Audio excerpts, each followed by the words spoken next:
We had it all. For the next 6 years, we, meaning conservatives, had all power in the executive and legislative branches of government, and to top it off, a conservative majority on the Supreme Court. Surely we would see the foundational propositions of our platform come to fruition. Just over the horizon, we could see and savor smaller government, less spending, lower taxes, and the protection of the unborn. But we didn't. In the words of an old classmate, we didn't get dink. In fact, to say we got nowhere would be totally inaccurate. Why do I say this?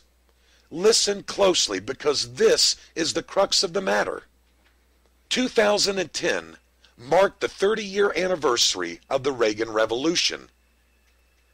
18 of those 30 years, we had a professing fiscal and moral conservative sit in the most powerful office in the United States, the office of presidency. 12 out of those 30 years, we had a conservative, at least professing, conservative House and Senate.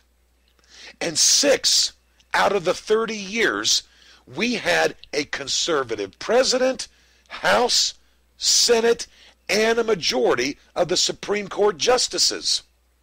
We had all power, supposedly, in conservative hands.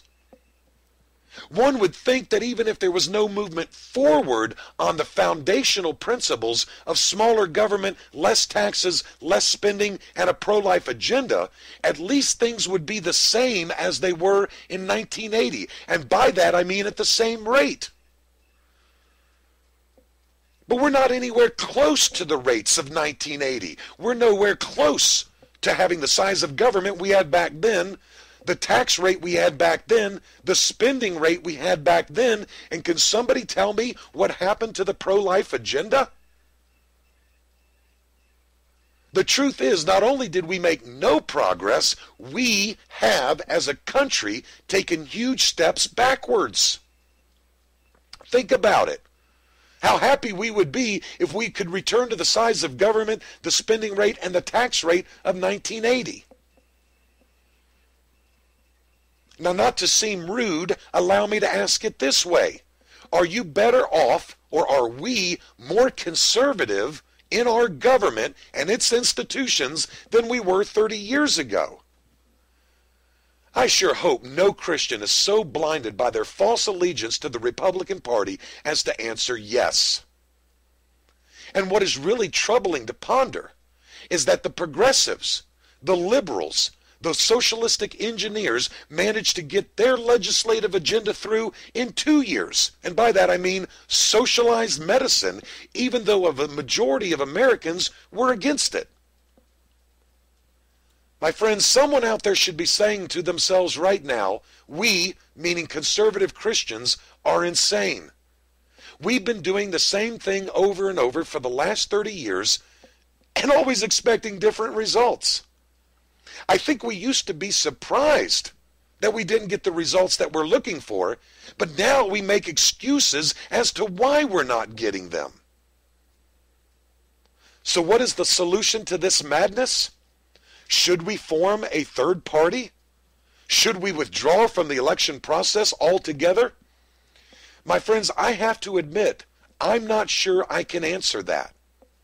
But I will say this. Any potential candidate who does not bend the knee to the lordship of Christ, his gospel, and his law will simply give us more of the same. And what is that? Backwards action. Perhaps if Bible-believing Christians had taken all the money they had given to these so-called Christian right candidates and given it to their church for the spread of the gospel, or given it to the founding of a Christian school, or building hospitals, or supporting missionaries, our principles, which I believe are biblical, would be making gains in the church and the culture. Now allow me to share this with you before I close. Whatever you decide to do not believe for a single moment that a vote for any conservative candidate is a vote for our beliefs. This is the mistake we have been making.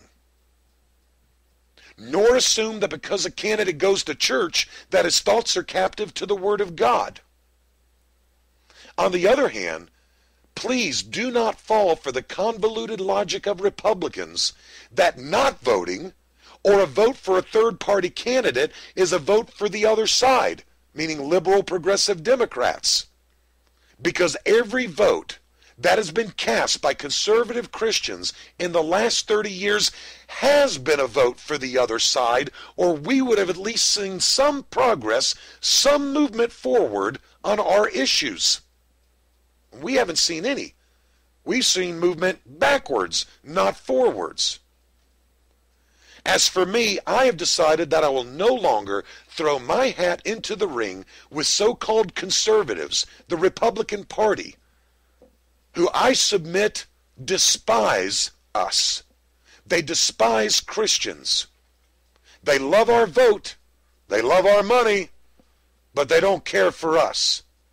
And I've given them 30 years, and I have gotten nowhere.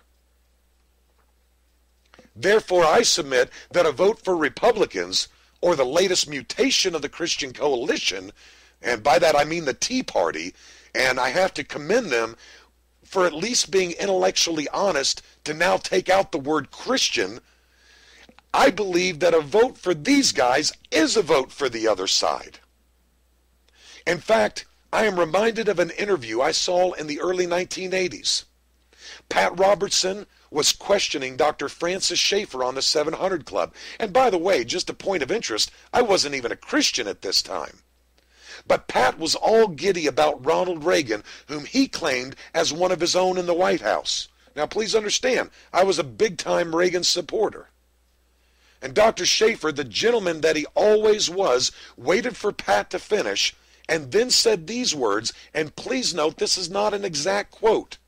And here's what Dr. Schaeffer said to Pat Robertson.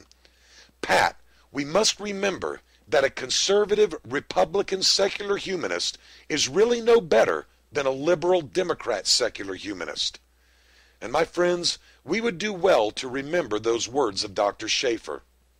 However, if you disagree with my assessment, then you must believe that during the last 30 years we have achieved at least some of our goals. You must of necessity be convinced that we have achieved smaller government, less spending, reduced tax rates, and the protection of little children who are at their most vulnerable. And if you are honest with yourself and history, then I believe this will be extremely difficult to do. I'm Jerry Johnson, and I thank you for listening. God bless. This is Bill Webster, author of The Church of Rome at the Bar of History. You've been listening to NiceneCouncil.com's internet radio broadcast.